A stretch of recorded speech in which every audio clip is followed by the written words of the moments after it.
Welcome to today's course. In this course, we are discussing how to prepare the AMLCO Annual Report in 2023.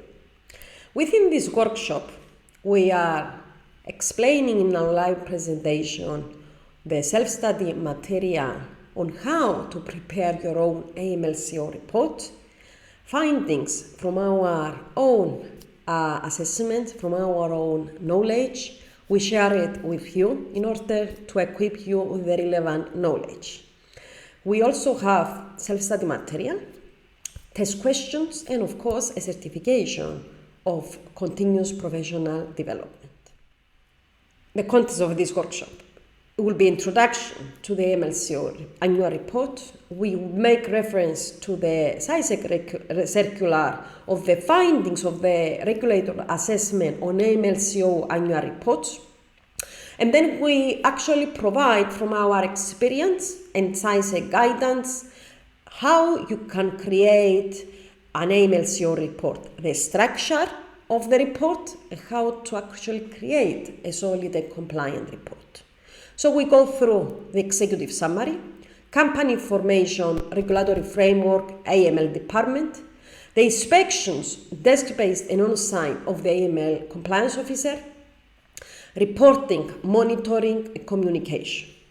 Finally, we go through 10 questions as a test to understand the acquired knowledge. Finally, you will be able to receive a certification of 5 CPD hours. Hello, we continue this session with introduction on how to prepare for the AML annual report for 2023.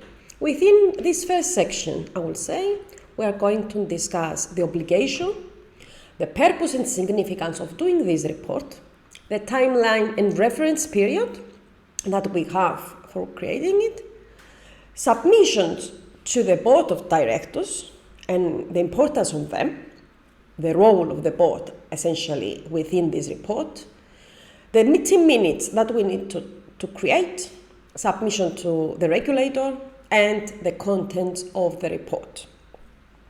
So, what is actually the obligation of this report? We have directives, and we have to follow the directives as a first thing. So, in paragraph 10, of the directive for the prevention and money laundering for terrorist financing, which is issued, of course, by the regulator, CySEC. The person responsible for preparing the annual report is the AML officers, the Anti-Money Laundering Compliance Officer. So there is an obligation by this paragraph. So the AMLCO creates a report relevant to the activities of the firm, of the regulated entity in relation to prevention for money laundering and terrorist financing.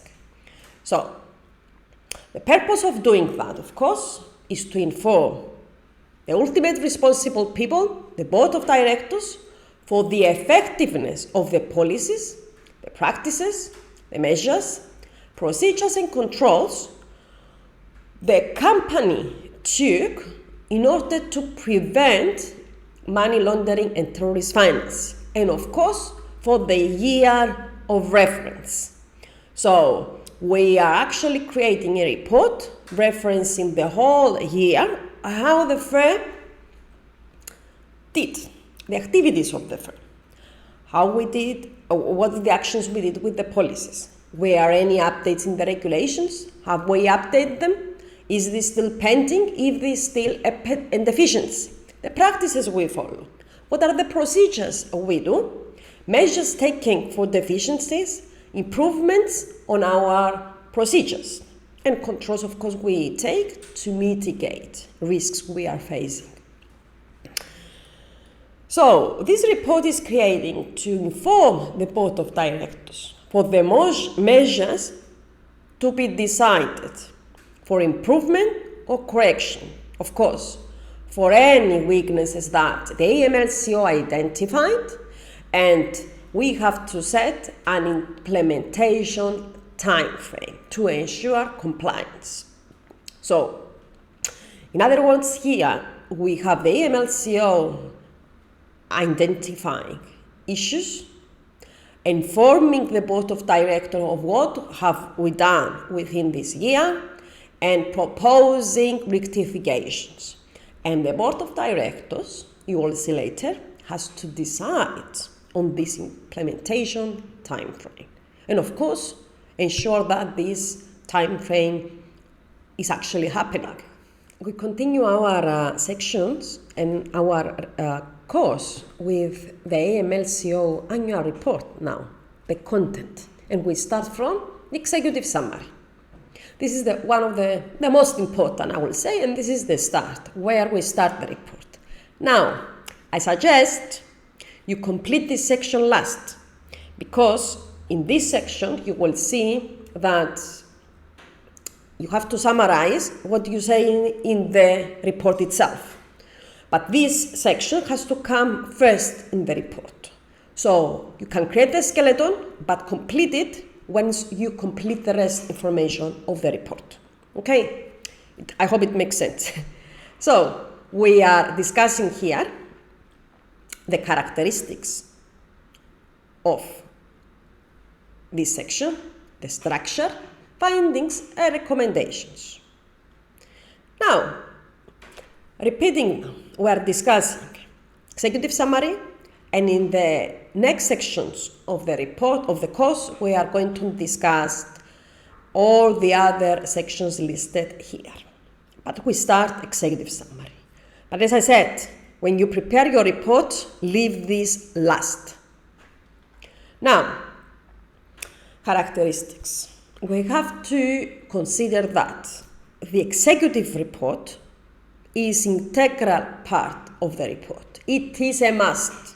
You saw the analysis of the CySEC circular. Has to be there. You have to summarize what you are discussing later. The executive report has to be maximum 2-3 pages, no longer than that. It is a summary. It is always signed by the AMLCO, and in the end of the executive report is where the AMLCO shall sign the report. Not at the start, not at the end of the report, or the executive summary.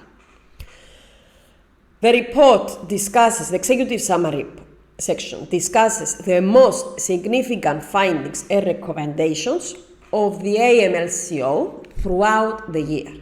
So we explain all the findings and recommendations within the report, and here we discuss the most significant ones. Now, we follow this structure. Keep this slide as a reference, if you like. We start from an introduction and general overview of the report. We move on to describing the purpose and objectives of our report and the AMLCO objectives. Key findings and weaknesses, a summary of all key findings and weaknesses, as I said, key findings, significant findings, suggestions of the AMLCO recommendations, and conclusion, the final thoughts of the AMLCO and the signature of the AMLCO. Remember that this is presented to the board, and in other words, when you go to the meeting, you are going to go through your executive summary and you explain this to the board. So I have to grasp the whole gist of my report, explaining it to the board, and allow now the board to take decisions. The decisions of the board are not in the report, are in the meeting minutes. Okay? But we get an alignment. The board agrees with what we say.